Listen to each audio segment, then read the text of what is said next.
Bismillahirrahmanirrahim. Assalamualaikum warahmatullahi wabarakatuh. Selamat datang di channel saya Proyek Adaptasi. Pada video kali ini saya akan memberikan beberapa informasi terkait seleksi CPNS dan guru P3K tahun 2021. Informasi yang pertama yaitu mengenai jadwal seleksi CPNS dan guru P3K tahun 2021. Di mana awalnya direncanakan dibuka atau dilaksanakan pada bulan Mei tahun 2021, tetapi diundur pada bulan Juni tahun 2021. Informasi ini saya kutip dari tirto.id yang terbit pada tanggal 27 April 2021, di mana judul beritanya menyatakan bahwa daftar CPNS 2021 dibuka Juni di SSCASN Login. Di sini disampaikan bahwa Kepala Biro Hukum, Komunikasi dan Informasi Publik Kemenpan RB sekaligus juru bicara Kemenpan RB Andi Rahadian mengatakan pembukaan seleksi calon pegawai negeri sipil CPNS dan pegawai pemerintah dengan perjanjian kerja atau P3K rencananya akan dilakukan akhir Juni 2021. Rencana jadwal pendaftaran CASN diperkirakan baru akan diadakan pada akhir Juni tahun 2021, ujar Andi saat dihubungi redaksi Tirto. Andi mengatakan alasan pendaftaran CASN 2021 kemungkinan besar baru akan dilakukan pada akhir Juni karena hingga saat ini masih ada pembahasan dan persiapan-persiapan yang dilakukan.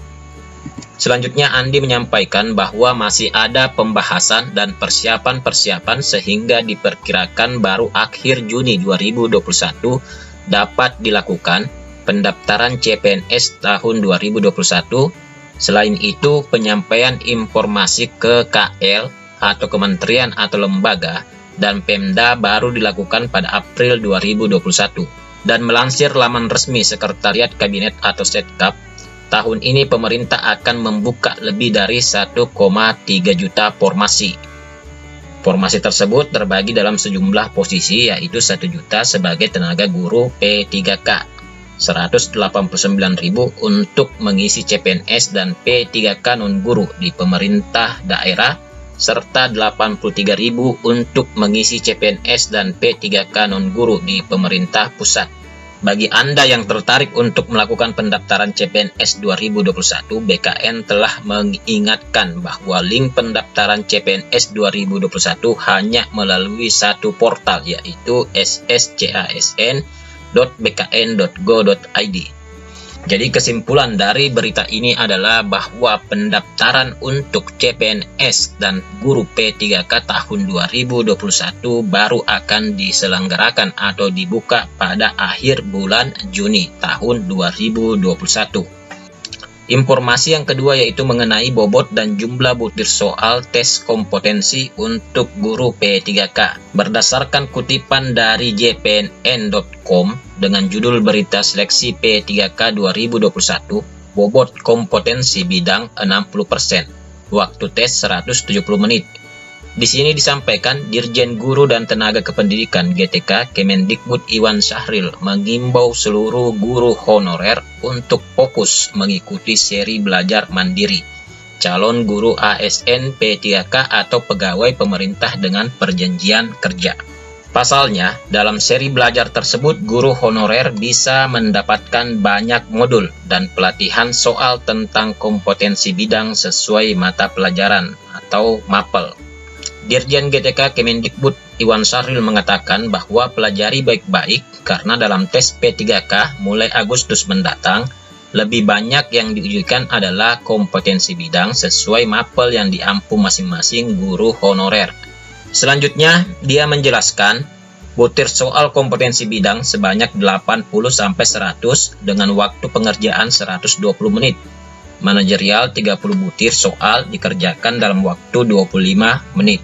Kemudian, sosiokultural 20 soal dalam waktu pengerjaan 15 menit dan pertanyaan wawancara 10 butir soal dikerjakan 10 menit. Dan di sini kita bisa memprediksi seperti apa jenis tes kompetensi bidang untuk seleksi guru P3K. apakah nantinya soal tes kompetensi bidang seleksi P3K itu sama dengan soal tes ujian pengetahuan UKM PPG. Untuk prediksi saya, bisa jadi soal tes kompetensi bidang seleksi guru P3K itu sama dengan soal tes ujian pengetahuan UKM PPG. Dengan alasan yang pertama, pihak Kemendikbud selalu menekankan untuk mempelajari modul dalam seri belajar mandiri calon guru ASN P3K. Kemudian, yang kedua, yaitu adanya afirmasi tes kompetensi dasar 100% bagi guru honorer yang telah memiliki sertifikat pendidik. Jadi poin intinya ada pada alasan kedua. Perlu dipahami bahwa untuk memperoleh atau mendapatkan sertifikat pendidik, peserta PPG itu melalui beberapa rangkaian kegiatan. Di antaranya yaitu peserta PPG akan diarahkan untuk belajar secara mandiri melalui modul pada portal khusus untuk PPG. Kemudian isi daripada materi modul itu hampir sama dengan modul yang ada dalam seri belajar mandiri calon guru ASN P3K.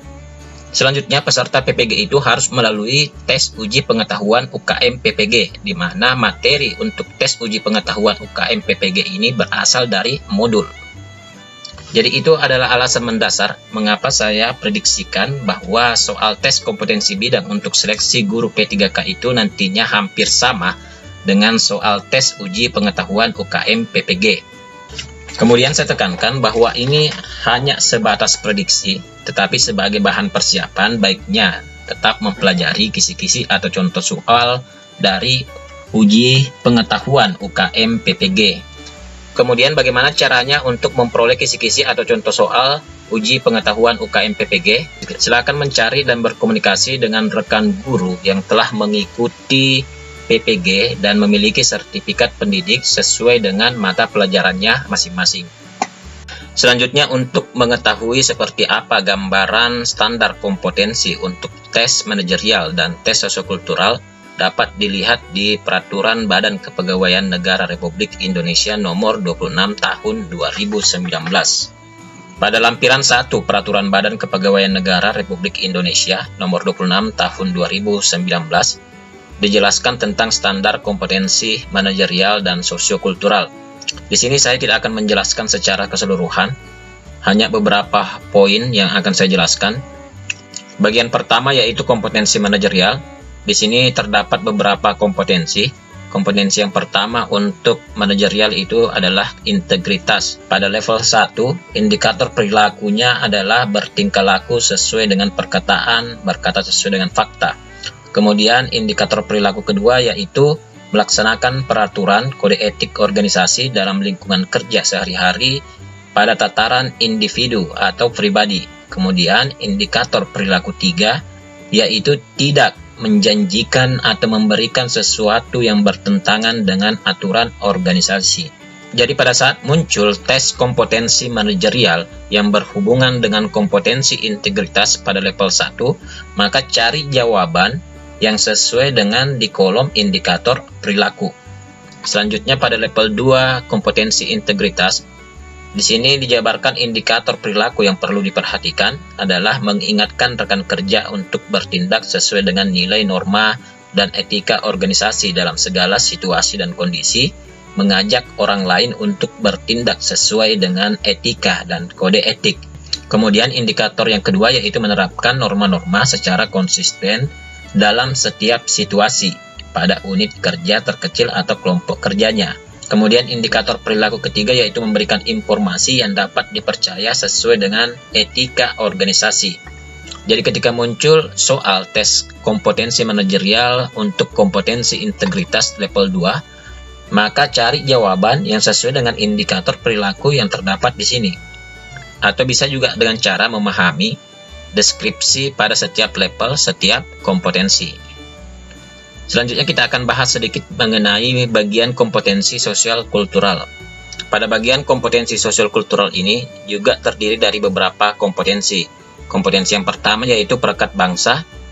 Pada level 1 deskripsinya yaitu pekah memahami dan menerima kemajemukan. Ini yang perlu dipahami. Kemudian indikator perilakunya yaitu mampu memahami, menerima, peka terhadap perbedaan individu atau kelompok masyarakat. Kemudian yang kedua yaitu terbuka, ingin belajar tentang perbedaan dan kemajemukan masyarakat. Ketiga, mampu bekerja bersama dengan individu yang berbeda latar belakang dengannya. Jadi pada saat muncul tes kompetensi sosial kultural untuk kompetensi 1 yaitu perekat bangsa, pada level 1 maka cari jawaban yang sesuai dengan indikator perilaku atau cari jawaban yang sesuai dengan deskripsi level 1. Demikian juga jika muncul soal untuk kompetensi perekat bangsa pada level 2, maka cari jawaban yang sesuai dengan deskripsi level 2, yaitu aktif mengembangkan sikap saling menghargai, menekankan persamaan dan persatuan. Atau dengan cara mencari jawaban yang sesuai dengan indikator perilaku pada level 2. Yang pertama yaitu menampilkan sikap dan perilaku yang peduli akan nilai-nilai keberagaman dan menghargai perbedaan. Kemudian yang kedua yaitu membangun hubungan baik antar individu dalam organisasi, mitra kerja, pemangku kepentingan. Kemudian yang ketiga yaitu bersikap tenang, mampu mengendalikan emosi, kemarahan, dan frustasi dalam menghadapi pertentangan yang ditimbulkan oleh perbedaan latar belakang, agama, kepercayaan, suku, gender, sosial ekonomi, preferensi politik di lingkungan unit kerjanya. Jadi hanya seperti ini yang mampu saya jelaskan. Selanjutnya silakan di-download peraturan BKN nomor 26 tahun 2019 dan jadikan sebagai bahan pembelajaran untuk menghadapi tes kompetensi manajerial dan sosiokultural. Demikian video saya kali ini. Jika video ini bermanfaat, silakan di-share sebanyak-banyaknya. Terima kasih bagi kalian yang telah meluangkan waktu untuk menonton video ini. Jangan lupa bahagia dan selalu bermanfaat bagi orang lain.